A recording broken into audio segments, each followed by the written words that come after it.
Let A equal to this given matrix and B equal to defined in terms of A. Then an eigenvalue of B is purely imaginary and all eigenvalues of B are real.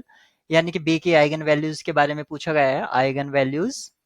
और an eigenvalue of A is 0, A has a non-zero real eigenvalue, और A के eigenvalues के बारे में आपसे पूछा गया है, eigenvalues। तो आपसे ए और बी के आइगन वैल्यू के बारे में पूछा गया है, तो सबसे पहले ए के बारे में हम देख लेते हैं। ए का जो ट्रेस है, trace of A equal to sum of diagonal elements, यानी कि आयोटा आ जाता है, और इसका जो डिटर्मिनेंट है, डिटर्मिनेंट ऑफ ए, ये क्या आता है, माइनस ऑफ 1 - i,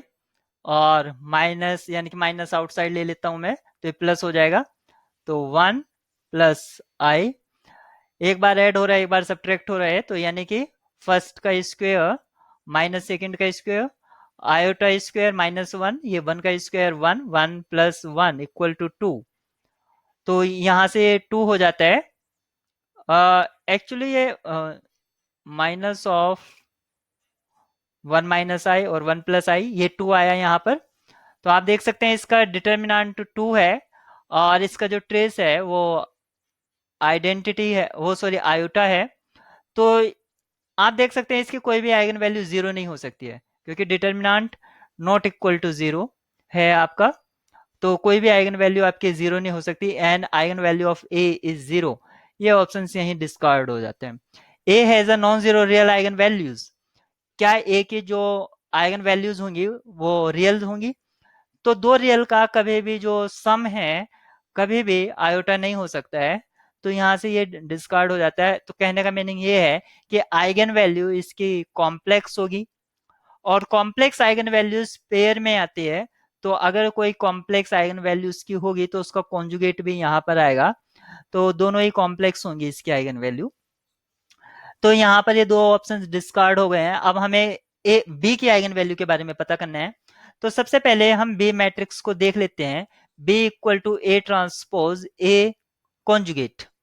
तो मैं सबसे पहले बी थीटा इसको इवेल्युएट कर लेता हूं। अब मैं ये क्यों कर रहा हूं, मैं आइडिया लगा रहा हूं कि अगर किसी तरह से भी स्पेशल काइंड मैट्रिक्स तो नहीं है, स्पेशल काइंड मैट्रिक्स मतलब symmetric, skew symmetric, Hermitian, skew Hermitian, तो उससे मुझे आइडिया हो जाएगा कुछ कुछ हद तक। तो बी थीटा क्या होगा,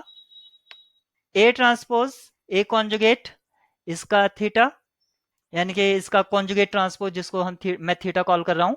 ये रिवर्स ऑर्डर में इसको कन्वर्ट कर देगा, तो ए कॉन्जुगेट कॉन्जुगेट यानी कि डबल कॉन्जुगेट ट्रांसपोज, और ए ट्रांसपोज यानी कि डबल ट्रांसपोज और उसका कॉन्जुगेट, तो यहां से आपको मिलेगा ए ट्रांसपोज और ये ए कॉन्जुगेट। तो जो आपको इनसाइड द ब्रैकेट है वही आपको मिल जाता है रिजल्ट में, कॉन्जुगेट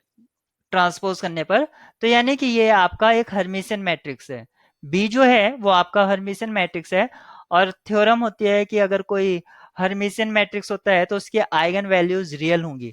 तो बी की ऑल आइगन वैल्यूज आपकी रियल होंगी। तो यहाँ पर कहा है an eigenvalues of B is purely imaginary, यहाँ पर ये ऑप्शन डिस्कार्ड हो जाता है, all eigenvalues of B are real, ये ऑप्शन से यहाँ पर ट्रू हो जाते हैं। अगर सपोज करिए एग्जाम में आपको ये माइंड में हिट ना करे कि हाँ इसका कॉन्जुगेट ट्रांसपोज चेक कर लें, तो क्या होता, तो सबसे पहले आपको ए ट्रांसपोज और ए कॉन्जुगेट निकालना होगा,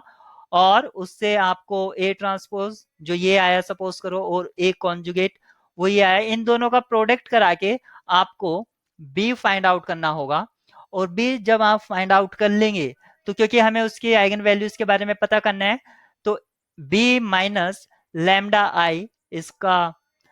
डिटर्मिनेंट इक्वल टू 0 पुट करेंगे, और यहाँ से कैर इक्वेशन आएगी। बेसिकली ये 2/2 मैट्रिक्स होगा और ये भी 2/2 मैट्रिक्स होगा, तो रिजल्टेंट भी इसका जो आएगा वो 2/2 आएगा,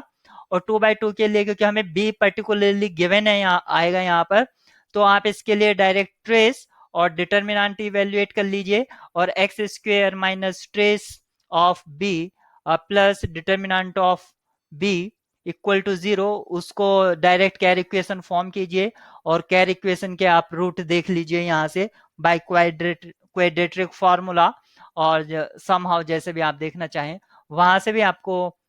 इसके बारे में आइडिया हो जाएगा।